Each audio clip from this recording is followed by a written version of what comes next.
એના જાહેરાત તો આપણે બધાને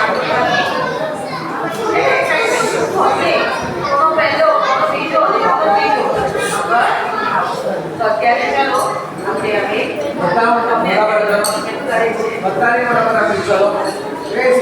તેમાં બાળકનો સર્વાંગીણ વિકાસ છે. બાળક ગુજરાતી સાથે સાથે મરાઠી સબ્જેક્ટ પણ શીખે છે અને અંગ્રેજી માધ્યમના આપણું જે બાયોમીડિયા ચાલુ કર્યું છે એમાં અંગ્રેજી વિશે પણ તે શીખે છે. તો વિદ્યાર્થીના મનમાં પૂર્વગ્રહો કે પછી માન્યતાઓ રૂઢિઓ આપણે નાખવાની નથી, પરંતુ શિક્ષણનો મુખ્ય હેતુ છે બાળકનો બૌદ્ધિક, માનસિક અને શારીરિક વિકાસ. તો આજની આ સ્પર્ધામાં પ્રથમ, દ્વિતીય અને તૃતીય ક્રમાંક અને આશ્વાસન ઇનામ કોને મળે છે તે જાણવા સૌ કોઈ તેના પરિણામનો આતુરતાપૂર્વક રાહ જોઈ રહ્યા છે. બાળકો કરતા તો વાલીઓ બહુ એક્સાઇટેડ છે. તો ધોરણ અનુસાર વિજેતા ક્રમાંક 1, 2, 3 ઘોષિત કરવા માટે હું નિર્ણાયકોને આગ્રહ કરું છું, ભાવેશભાઈ મહેતા અને રીતાબેન પરમારને, કે વિજેતા બાળકોના નામ મંચ પર આવી ઘોષિત કરે અને તેમને યોગ્ય માર્ગદર્શન આપો. હવે બાળકોએ જે આટલા વખતથી મહેનત કરી છે, તો મહેનતનું ફળ આજે હાથમાં આવશે. સપનાઓનો આકાશ હવે નજીક આવશે. જેને વિશ્વાસ હતો પોતાની કાબિલિયત પર, પ્રગતિ પર, એનું જ નામ આજે મંચ પર આવશે. Very good.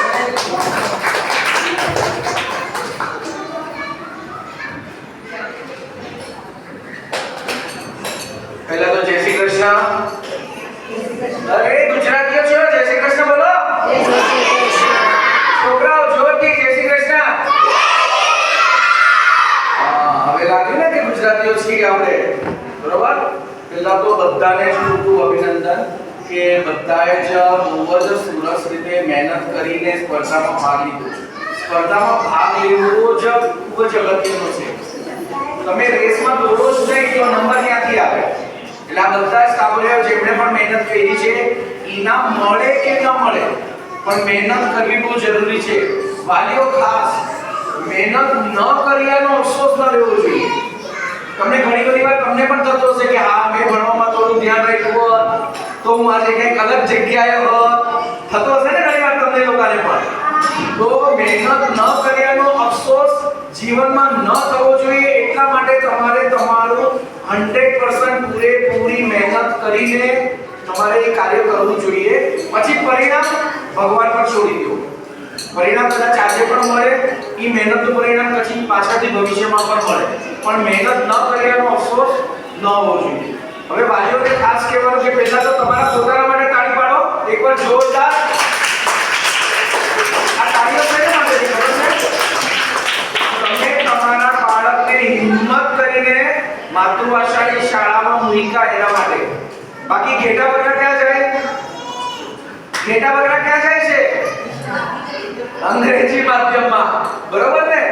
સિંહ જો છે ને, ઘેટા બકરા તો એકની પાછળ બીજું ને એક પડે તો બીજું એ પડે. તમે તમારા બાળકનું ભવિષ્ય વિચારીને તમારા બાળકને માતૃભાષામાં મૂક્યો છે એના માટે તો ખૂબ ખૂબ અભિનંદન. આ હિંમત માટે અભિનંદન, કારણ કે એના માટે પણ હિંમત જોઈએ. અને તમે જે હિંમત કરી છે એના માટે ખૂબ ખૂબ અભિનંદન.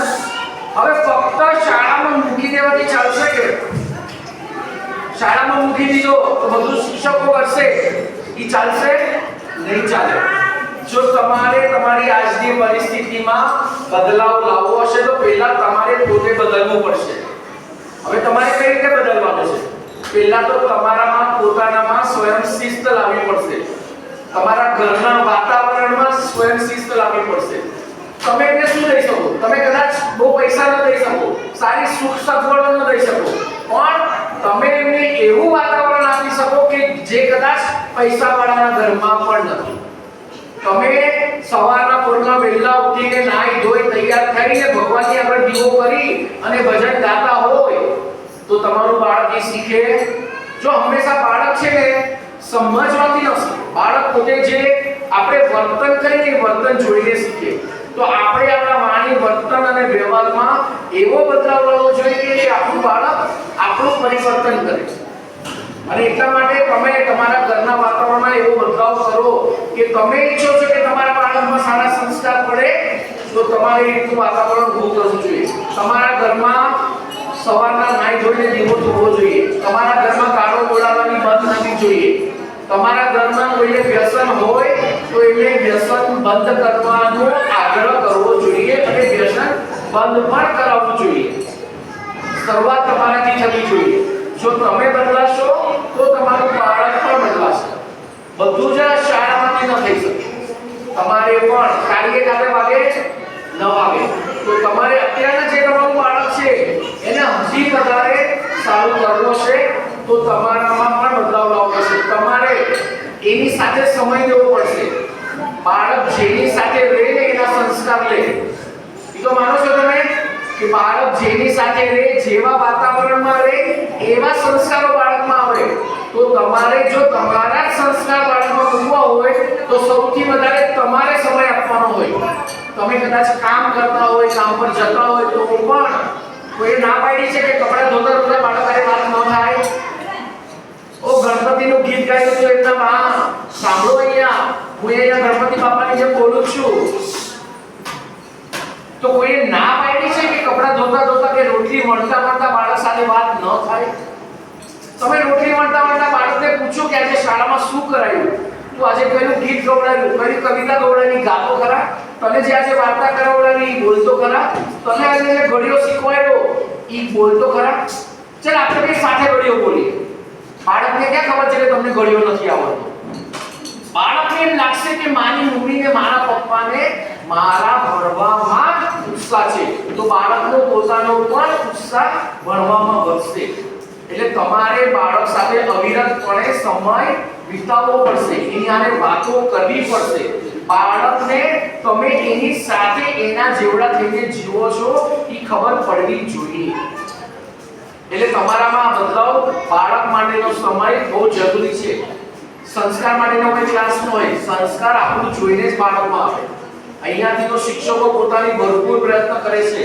તમારા તરફથી બીજો હાથ મળવો જોઈએ કે બાળકને એ પ્રમાણેના સંસ્કાર આપે. બીજી એક વસ્તુ મારે ખાસ કહેવાની, અહીંયા મેં જોયું ને ત્યારે મને થોડુંક દુઃખ થયું. બધું ફ્રીમાં, આ ફ્રી, આ ફ્રી, આ ફ્રી, આ ફ્રી, કેમ બધું મફતમાં? વિચારજો ક્યારે વિદ્યા ક્યારે મફતની ભલે છે.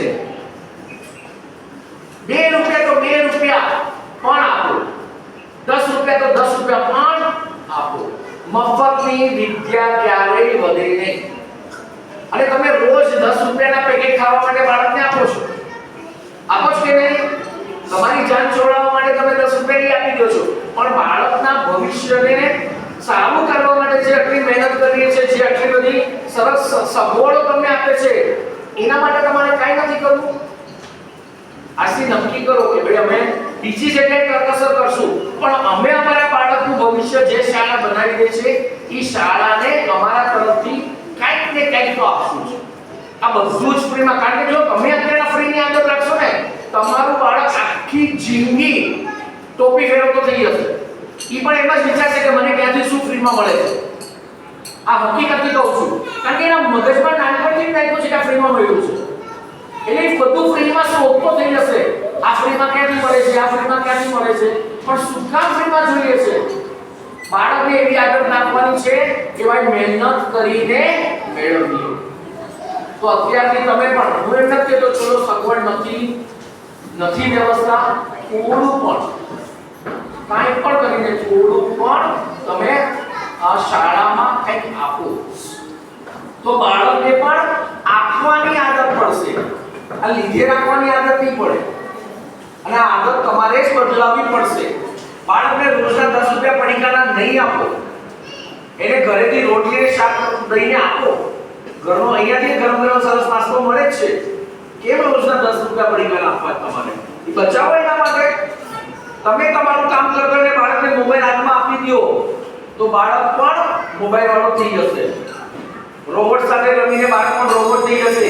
ઇમોશનલેસ રોબોટ બનતો જશે બાળક, જો તમે એના હાથમાં મોબાઈલ આપ્યો તો.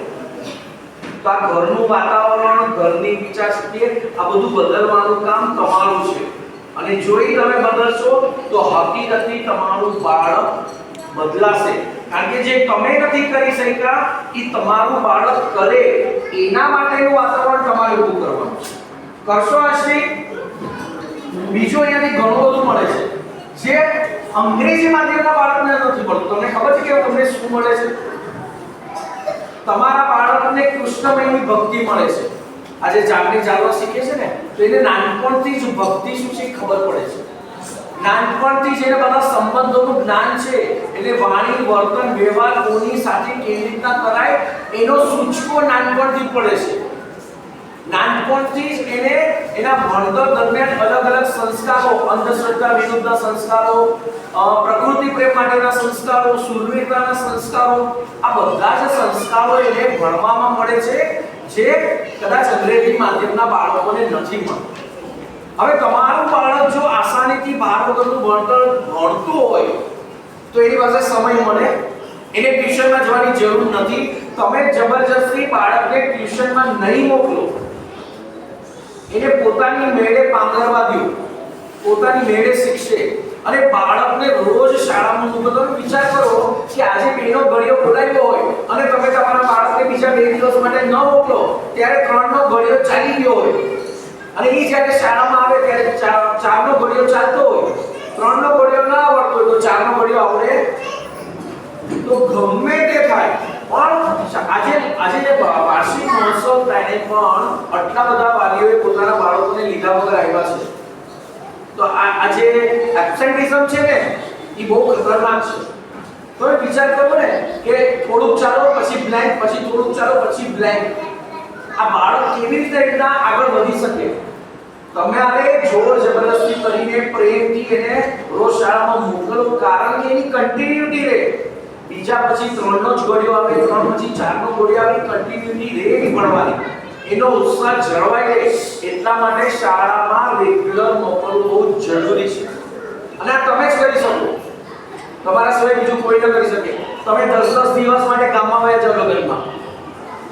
કયા માતાજી આવે ત્યારે 10 દિવસની છુટ્ટી પર વયા જાઓ. દશામાં આવે ત્યારે 10 દિવસની છુટ્ટી. અરે ભાઈ, માતાજી ઘરમાં જ છે, એના માટે 10 દિવસની રજા લઈને બાળકનું ભવિષ્ય બગાડવાની શું જરૂર છે તમારે? મનથી ધારો તો બધે જ ભગવાન છે, અને મનથી ધારો તો તમારા બાળકમાં જ ભગવાન છે. એને જ ભગવાનની જેમ પૂજો ને એને જ તમે આગળ વધે અને સારા સંસ્કાર મળે એના માટે મહેનત કરો ને. હું એમ નથી કહેતો કે શ્રદ્ધા ન રાખવી જોઈએ, શ્રદ્ધા રાખો, પણ એ મનમાં રાખો. એના માટે બાળકોનું ભવિષ્ય ખરાબ કરવાની જરૂર નથી. એટલે બાળકને પણ આદત પડી જશે કે કાંઈ ને કાંઈ ચાલુ કરીને છુટ્ટી લેવાની, રજા લેવાની. તો આ બધા બદલાવ તમારે ખાસ લાવવાની જરૂર છે. અહીંયા ખૂબ જ સુંદર પ્રસ્તુતિ થઈ, પણ બાળકોએ મને એમ છે કે પહેલા બીજા ધોરણના બાળકો કરતા બાલ મંદિરના બાળકોએ ખૂબ જ સુંદર પ્રસ્તુતિ કરી. હકીકતની બાલ મંદિરના બાળકો માટે બાલ મંદિરના બાળકોએ અભિનય સાથે પ્રસ્તુતિ કરી. એટલે બાલ મંદિરના બાળકો અને એમના શિક્ષકો પણ છે, બાલ મંદિરના શિક્ષક, એમના શિક્ષકને ખૂબ ખૂબ અભિનંદન. વિચાર કરો, બાલ મંદિરનું બાળક આટલું સુંદર કરે છે, તો આ જ વસ્તુને આગળ તમે વધારો. એની વસ્તુમાં તમારા બાળકને 90% લઈ આવે તો ચાલશે, ડોક્ટર, એન્જિનિયર, સીએ નહીં બને તો ચાલશે. સારો માણસ બનવો જોઈએ. અને એનામાં કઈ પ્રતિભા છે, એ પ્રતિભાને ઓળખીને એ પ્રતિભાને નિખારવાની કોશિશ તમારે કરવી જોઈએ. આજે એનામાં સારું ગાવાની આવડત હોય તો એને તમારે પ્રોત્સાહિત કરવો જોઈએ કે ના ચાલ તું ગા, અમે સાંભળીએ છીએ.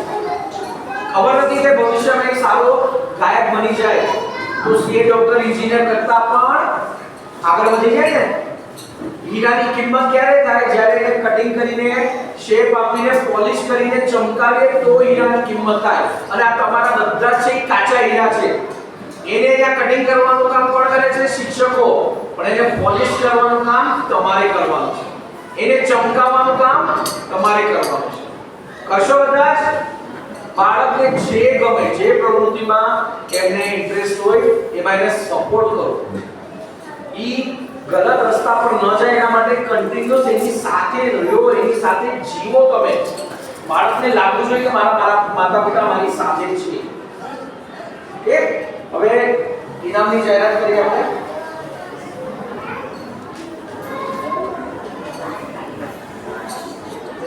પહેલા આપણે રેકોર્ડિંગ બંધ કરીએ.